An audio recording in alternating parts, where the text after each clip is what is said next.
Салам достор, мен Жоки. Жанагы 3 Шылоундун Ташиев, Зулушев, спикер Нурланбек уулун 3 Шылоундун 4 жыл могу провация алганына байланыштуу бир ой пикиримди билип коеюн. Бул өтө жеңил жаза. 4 жыл провация. Себеби булар деген мамлекетте мына 5 жыл мамлекетти бийлешти. 3 каракчы 80% мамлекеттин 80% мына ушулар башкарды. Зулушев башкы прокурордо, президенттен кийин спикер Нурланбек, андан кийин Ташиев, өзүңүздөр билесиңер. Ташиев бул жакшы иштеген, таза иштегенде жанагы Көлбаевдин жана Кут жана башка строительный компанияларды кымырбаганда, өзүнүн сол чөнтөгүнө конструкциянын баарын кымырбаганда тарыхта калмак, негизи жакшы иштеди. Бирок менин айтарым мындай болуп атат да, 4 жыл провация бул мен ынанбай атам чото ушу 4 жыл провациягачы. Бирок мен ойлойм, кайра дагы булардын иштери дагы акырындык менен кайрылат го деген үмүттөмүн. Себеби мисал айтканда, мына жөнөкөй эле миллиарддарды жебеген генпироватчыларды карайлы да, например 2 жылдан ашык 3 жылдай отуруп чыгышты. Өзүңөр ойлосоң 3 жыл түрмөдө отуруш бул. Ассаламу алейкум, жалпы кыргыз элим. Сиздерден жардам сурап кайрылып жатамын. 3 баланын жалгыз бой энесимин. Ортончу балам Умар 6 жашта, диагнозу ДЦП, врожденный паралич. Кайдыгер карабаган кыргыз элим. Уулум Умарга жардам бериңиздер. Балдарыңыздар оорубасын. Жараткан Аллах Таала өзүнөн башка эч кимге муктаж кылбасын суранамын. Уулум Умардын жок дегенде отуруп калышына жардам бериңиздер. Балам жок дегенде өзүнүн тамагын өзү ичкенге жардам бериңиздер, суранамын. Уулум Умарды таштабаңыздар.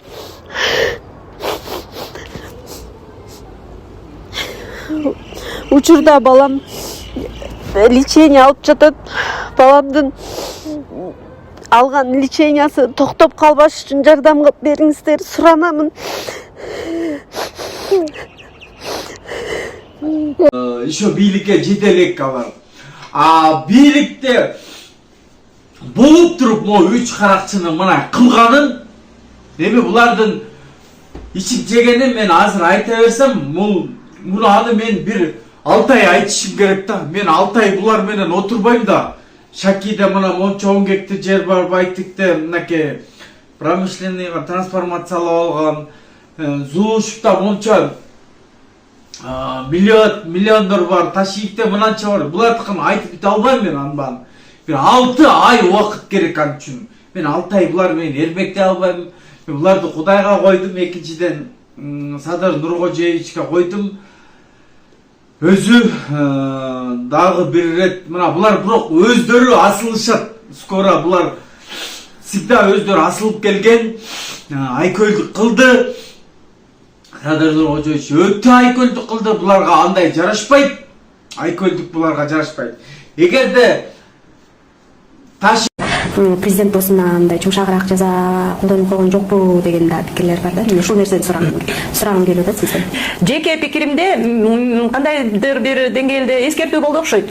Бул жолу аяп койдум, бирок жөн жүр дегендей бир досуна карата эскертүү окшойт. Анткени эми мындай да, бул жерде өтө оор кылмышка айыпталды, туурабы?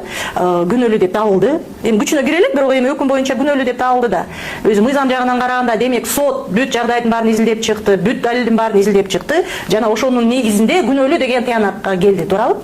Идеалдуу жагын алганда. Эми күнөөлүү деп табылгандан кийин эмне үчүн анда наамын алып койгон жок? Кыргыз эл баатыры деген эң жогорку наамдын ээси да. Анан конституциялык түзүлүшкө каршы кылмыш кылса, бийликти басып алам деп даярданса, Эмнеге кыргыз эл баатыры бойдон калат? Ушул наамга татыктуу деген дагы суроо жаралып атпайбы? Анткени немеде көрсөтүлүп турат кылмыш жаза кодексинде кошумча неме катары, жаза катары. Кошумча жаза катары. Эгерде оор жана өтө оор кылмыш кылган болсо, анда наамдан ажыраш керек деп атат да. Андан башка дагы немелери бар да, аскердик наамдары дагы бар да. Мамлекеттик наамдары бар, аскердик наамдары бар, чиндер, званиялар бар. Ал да көрсөтүлүп турат, ошолордон да ажыратыш керек болчу деп. Бирок ал маселе көтөрүлгөн да жок. А бул эмнени билдирет? Сен баатыр бойдон калдың, сен баягы башка эмгегиңе баалап атабыз, бирок конкреттүү бул ушул учурга ушундай жаза дегенди билдирет. Эми андай болбойт да. Анткени мыйзам так көрсөтүп атат да, эгерде наамы болсо, сыйлыгы болсо, бирок кылмыш кылса, болду ажыратыш керек деп атат, туурабы? Эми башка кылмыш болсо дагы калтырып коюшу мүмкүн эле. Анан эми мамлекетке каршы кылмышка даярданып атканда, эми баягы соттун логикасы менен айтып атам да. Соттун логикасы менен алганда ушундай болуш керек болчу. Бул дагы бир чоң суроо. Ошол эле Атамбаевди ала турган болсок, ажырады да бардык наамдарынан. Эмне сыйлык болсо, бүт мамлекеттик ушуга чейин кандай сыйлыктар болсо, ошол сыйлыктардын баарынан ажырады. Наамдардын баарынан ажырады. Башкалар деле ошентип ажырап атат. А эмнеге бул жерде өзгөчө бир мамиле, өзгөчө бир неме түзүлүп атат да? Мындай артыкчылык түзүлүп атат. 75-лердин каты боюнча өкүм чыкты. 3 саясатчы 4 жылга кесилип, 5-өө бошотулду. Мэрлер менен акимдер жылына 2 ирет эл менен жолугууга милдеттендирилди.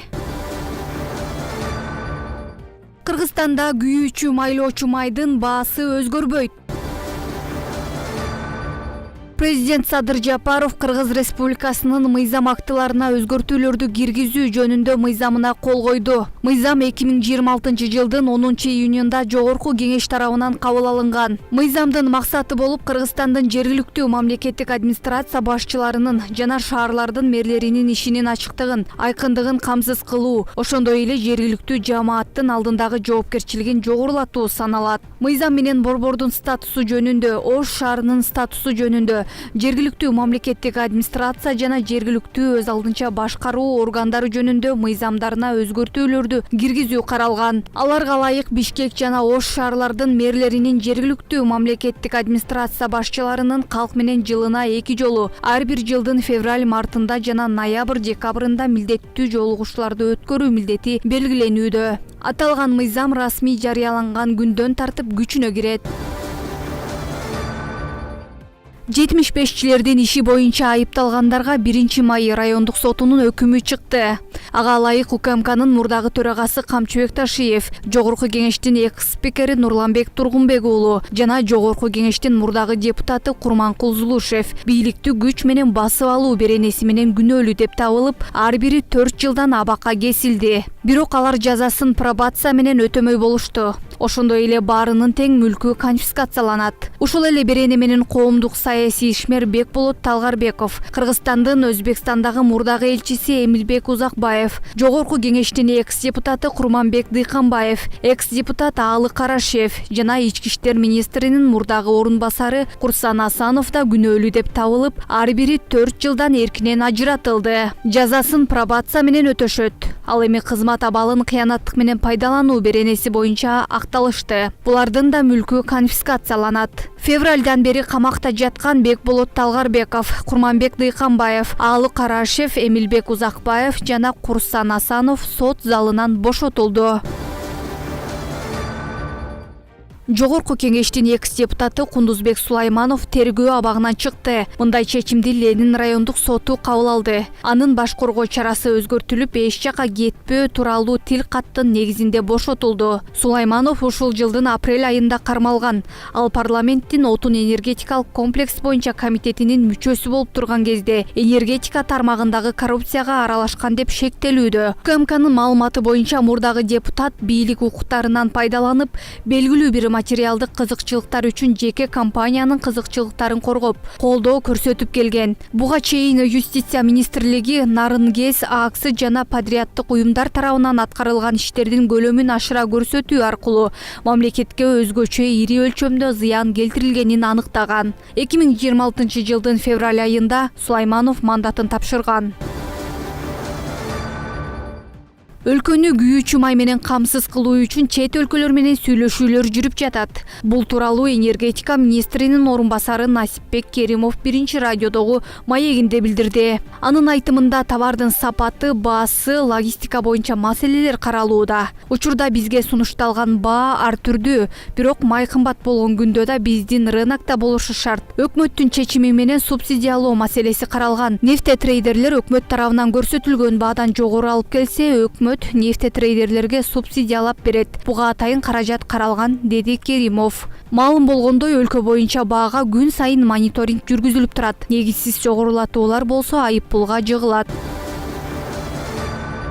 Таласта сууга агып кеткен 15 жаштагы өспүрүмдү издөө иштери 10 күндөн бери уланууда. Өзгөчө кырдаалдар министрлигинен билдиришкенде, издөө куткаруу иштерине 25 адам тартылды. Азыр дарыяда суу абдан көп болуп жаткандыктан издөө иштери бир аз жайлады. Суунун деңгээли түшөрү менен издөө кайрадан активдүү фазага өтөт. Эске салсак, 23-июнда Чоң Токой айылынын 15 жаштагы тургуну Тимур уулу Байел Талас дарыясына агып кеткен. Ошол күндөн бери куткаруучулар аны күн сайын издеп келишет.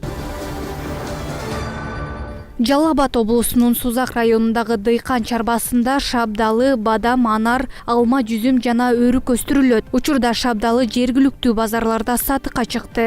Дыйкан чарба келечекте продукциясын экспортко чыгарууну көздөп жатат.